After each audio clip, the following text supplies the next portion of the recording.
elephant seals. I'm here with Kevin Williams, park ranger at Onion Way Hill State Park, about 50 miles south of San Francisco.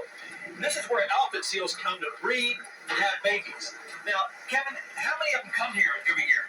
Usually in the winter we get about 3,800 animals here. That's about the peak number. The elephant seals have been coming onto the beaches here since the 60s. Why do these elephant seals have picked this place to come back to?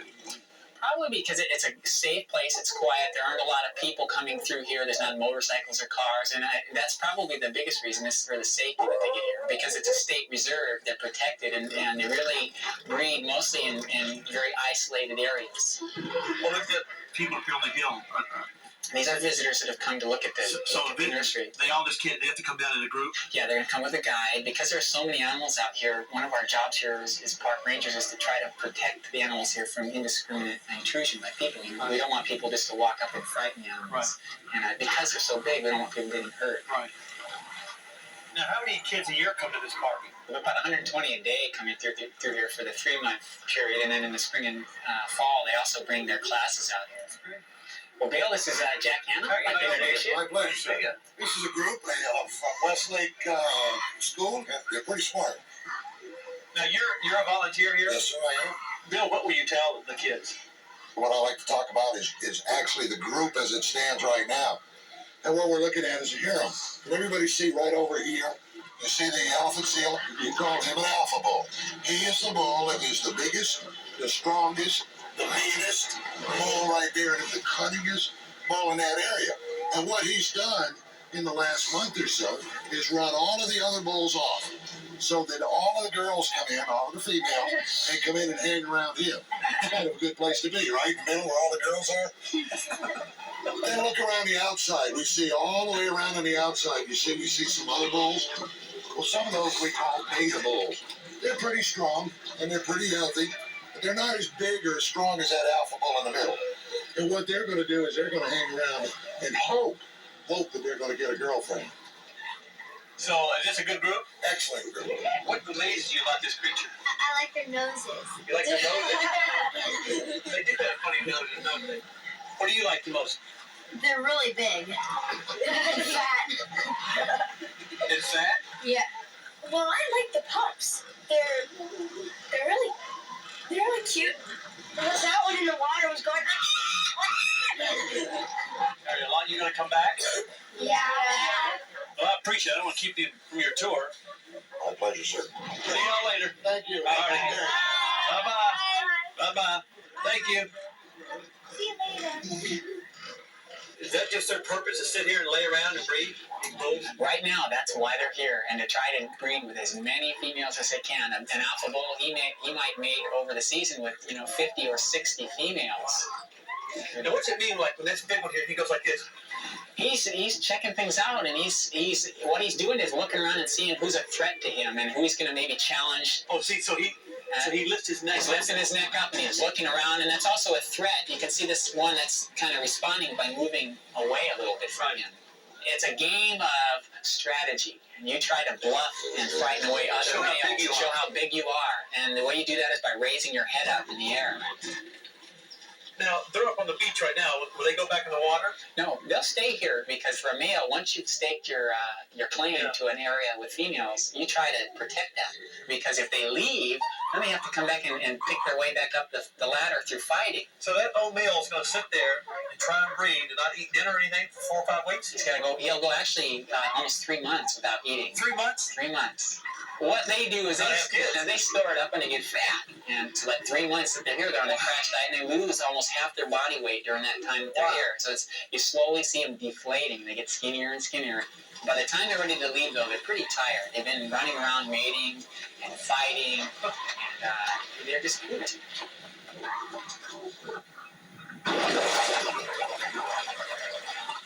Look at the size of that thing.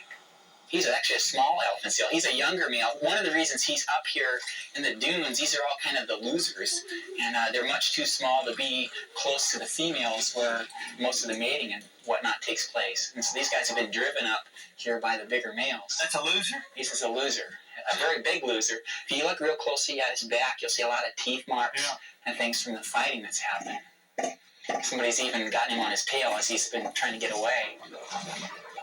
They just like to be in freshwater puddles? Just to stay cool, mostly. It's just, you have to remember they have such a thick layer of fat on their bodies that it doesn't take long to get heated up. It's going to be hard to get down to the beach today because there's so many seals. It's like a minefield. Let's try this way and see if we can get our way down. Boy, Kevin, I can't believe that I've experienced these elephant seals right here in California and the United States. You know, it's amazing.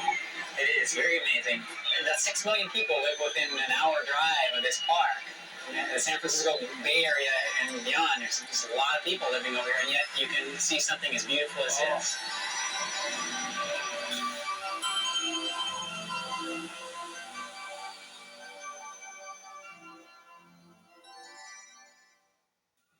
Oceans are the last great frontier on the planet.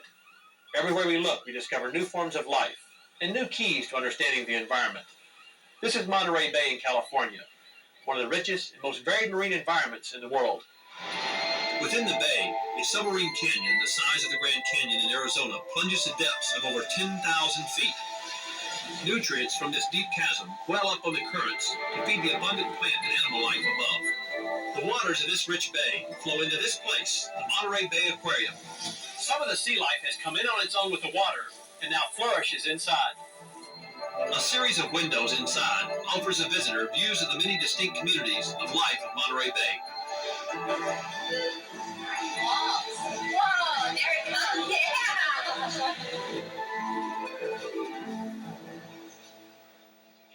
Wow, look at this crab. Man, alive. Got slimy, got things all over him. Are you supposed to be doing that? I don't know anything about... You're Betty White, aren't you? You're Jack Hannard. Yeah, but I don't know anything about crabs, do you? What is this? That's a decorated crab. And the only thing you have to wow. watch with him are these two little pinchers back here. I'll be. But you know why he's called a decorated crab? No. Well, he'll tear off a piece of kelp and chew them for a while, and then people think he's scratching his back. He's putting the kelp up there, and you'll see them all decorated. Pretty soon, it's very aggressive. Now, how do you know so much about these animals? Oh, I was a crab once myself. No, they've always been an endless source of fascination. But then when he's in the water and he's all decorated like that, it looks like a piece of foliage to his prey. Does he get along with all these other in here? Everybody seems to get along beautifully in here. Sea star, you think of a starfish as a starfish as a starfish, right? Look at the variety Wow. of these. Golly, look at this. These are the bat stars, these guys. Golly, Jay. And look at the colors. They come in every conceivable See, color. I've only seen them in this color here. Look at this red guy. Look at him. Oh. Is he not gorgeous? Now, these are all the 5-pointed stars. But just to keep everybody happy, look at this fella. This is a 6-pointed star. Good. You know how a starfish feeds? I find that fascinating. He doesn't reach out for food like go and get the food. He has a stomach that comes out here and just assimilates the food right into the stomach, and then back in it goes. He eliminates the middleman. Isn't it something?